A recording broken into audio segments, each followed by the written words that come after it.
Eh, Assalamualaikum warahmatullahi wabarakatuh. Eh, Kami di sini ingin mempresentasikan tentang hasil kerja kami, yaitu Mutual Fund. Pertama-tama, kami akan mengenalkan anggota kelompok kami. Yang pertama, saya sendiri, Muhammad Tutul Farizi dengan NIM 19 10 111 202, dan teman saya Ronaldo Saputro dengan NIM 19 10 111 220. Ini yang akan kita bahas. Yang pertama itu ada definisi dan jenis. Selanjutnya ada NVA atau Net Value Asset. Dan yang ketiga ada investasi reksadana. Dan keempat, cara membeli reksadana. Nama ada reksadana. Reksadana adalah wadah untuk menghimpun dana masyarakat yang dikelola oleh badan hukum yang bernama manajer investasi. Untuk kemudian diinvestasikan ke dalam suatu berharga seperti saham, obligasi, dan instrumen pasar uang. Bentuk hukum reksadana dapat berupa perseroan atau berupa kontrak investasi kolektif atau disingkat KIK. Reksadana dapat dikategorikan menjadi dua, yaitu yang pertama reksadana tertutup dan yang kedua adalah reksadana terbuka. Dalam perkembangannya, saat ini reksadana yang paling banyak berkembang di Indonesia adalah reksadana berbentuk hukum, kontrak investasi kolektif atau KIK, dan bersifat terbuka. Selanjutnya ada jenis reksadana. Yang pertama yaitu reksadana pasar uang.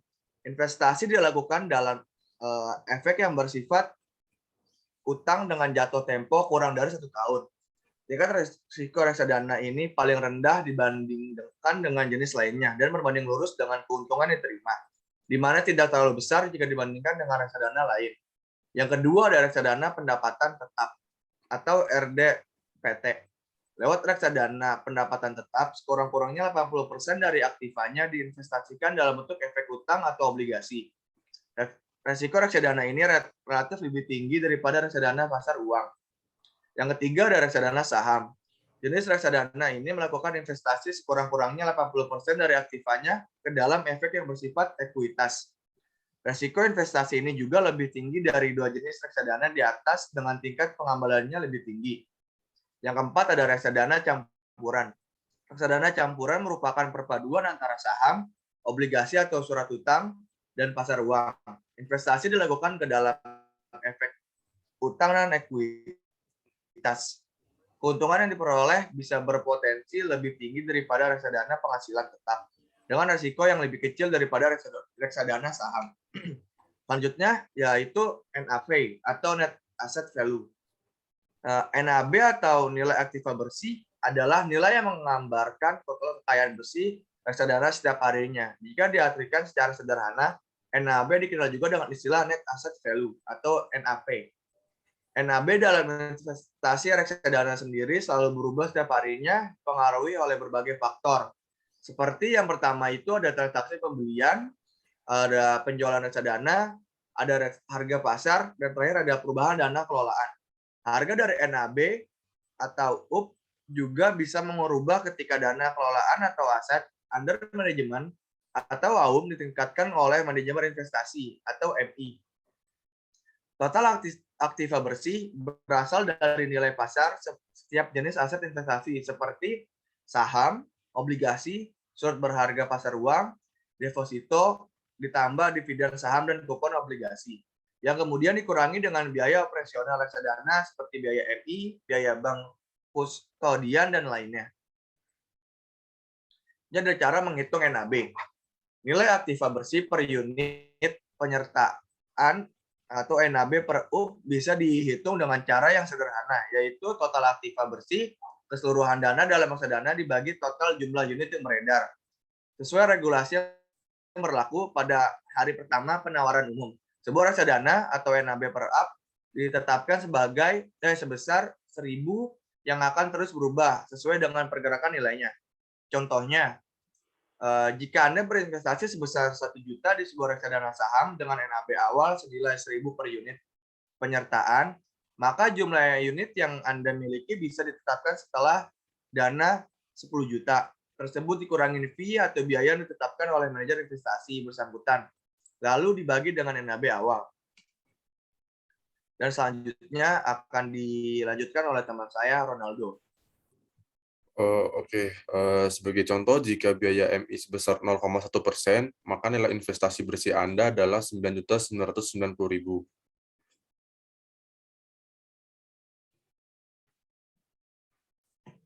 Lewat tuh.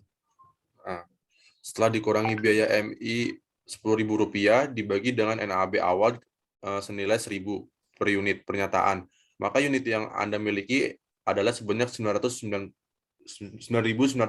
unit. Setelah beberapa lama, NAB reksadana Anda akan berubah karena berbagai faktor yang telah dijelaskan sebelumnya menjadi Rp1.100 per unit. Pernyataan yang bisa diartikan bahwa dana investasi bertumbuh sebesar 10%. Seandainya Anda ingin menjual unit pada periode ini, maka perhitungan dananya adalah jumlah unit yang dimiliki dikalikan dengan NAB per UP atau unit pernyataan. Saat itu yaitu 9.990 unit dikali 1.100 sama dengan 10.989.000. Namun total harga penjualan ini masih harus dikurangi dengan biaya penjualan jika diberlakukan. Sebagai contoh, jika biaya penjualan sebesar 0,15%, maka nilai bersih dari hasil penjualan unit reksadana adalah Rp10.972.516,5. Namun, total harga penjualan ini masih harus dikurangi dengan biaya penjualan jika diberlakukan. Sebagai contoh, jika biaya penjualan sebesar 0,15%, maka nilai bersih dari hasil penjualan unit reksadana adalah Rp10.972.516,5. Next. Nah, ini unit pernyataan UP dan manfaat NAB. UP ini adalah satuan yang dipakai dalam jual beli reksadana. Misalnya saat membeli emas, satuan yang dipakai adalah gram. Investor yang ingin membeli reksadana dapat membeli dalam jumlah unit atau rupiah yang kemudian dikonversi dalam satuan unit. NAB pada dasarnya adalah untuk menghitung satuan harga unit investasi dalam reksadana. Hal ini juga dapat disebut NAB per UP. Nilai NAB per UP berubah setiap harinya karena didasarkan pada perhitungan NPW, nilai pasar wajar, yang berlaku faktor lain yang mempengaruhi perubahan NAB per UP adalah perubahan dana yang dikelola oleh MI atau aset under management AUM mengalami peningkatan nilai. Fungsi dari NAB per UP adalah membantu kelancaran proses investasi. Dengan mengetahui NAB per UP, investor dapat menghitung dan memperkirakan beberapa jumlah unit yang mampu dibeli.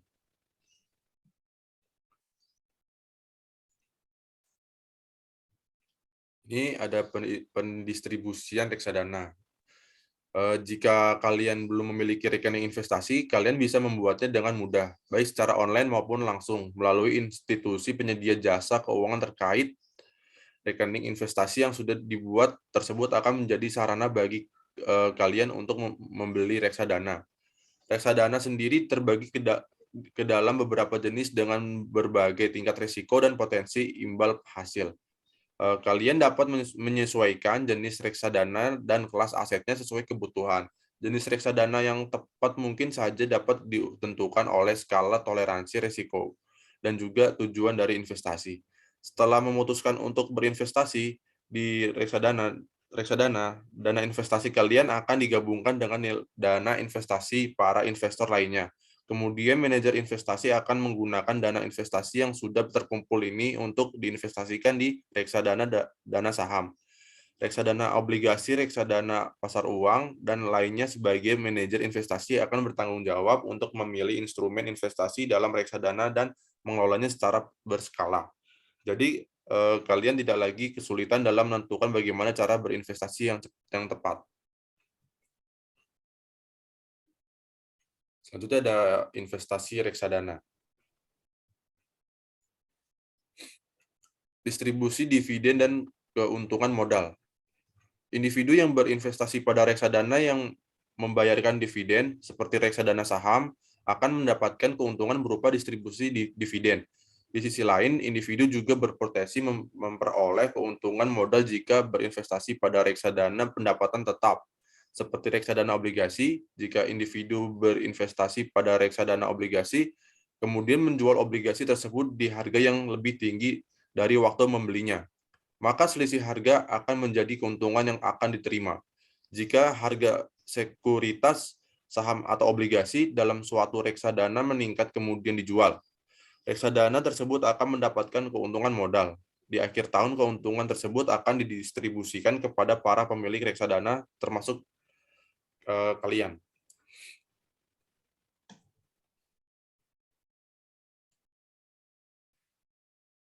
Reksadana bebas pajak berganda. Keunikan dari reksadana adalah produk investasi ini tidak dikenakan pajak berganda, sebab biaya pajak telah dipotong di awal begitu investasi kalian menghasilkan keuntungan. Jika keuntungan ini berasal dari bunga deposito, maka keuntungan tersebut akan langsung dikurangi pajak bunga. Begitu pula jika keuntungan berasal dari dividen. Perlu dipahami bahwa bunga dividen dan keuntungan modal memiliki ketentuan perpajakan yang berbeda-beda. Masing-masing aturan pajak ini pun dapat mempengaruhi keuntungan yang akan kalian terima. Kemudian dalam reksadana juga dikenal adanya nilai aktiva bersih atau NAB, yang merupakan selisih total aset reksadana yang kewajiban reksadana yang harus dibayarkan, yakni biaya manajer investasi, biaya bank kustodian, biaya transaksi, dan juga pajak dari masing-masing aset terhimpun. Inilah yang membuat reksadana cocok bagi investor pemula.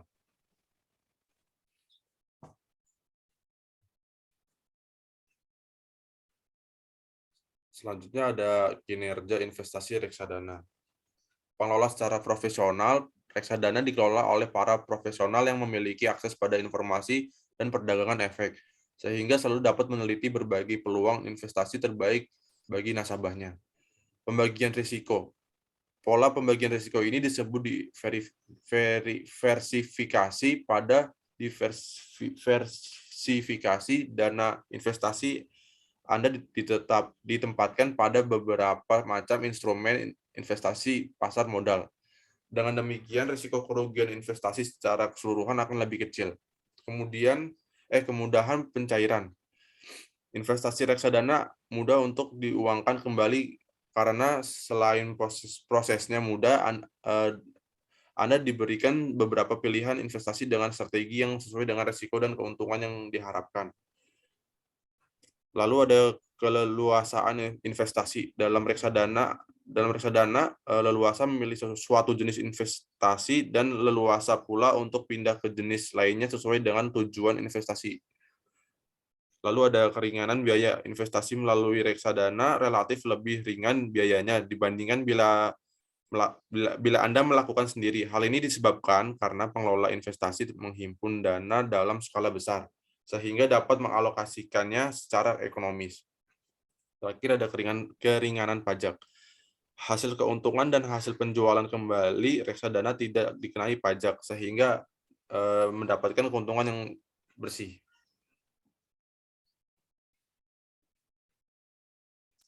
Selanjutnya ada cara membeli reksadana.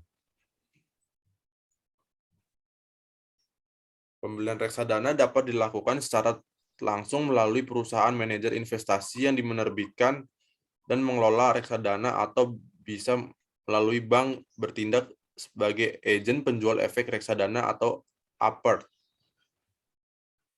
Dalam membeli reksadana, persyaratan awal calon investor adalah harus memiliki kartu identitas KTP atau SIM dan nomor pokok wajib pajak atau NPWP agar dapat membuka rekening sebelum memiliki reksadana. Selain itu, investor juga wajib melakukan proses KYC, Know Your Customer, dan investor diwajibkan untuk melakukan pertemuan dengan pihak manajer investasi atau APERT, agen penjual efek reksadana minimal 1 kali.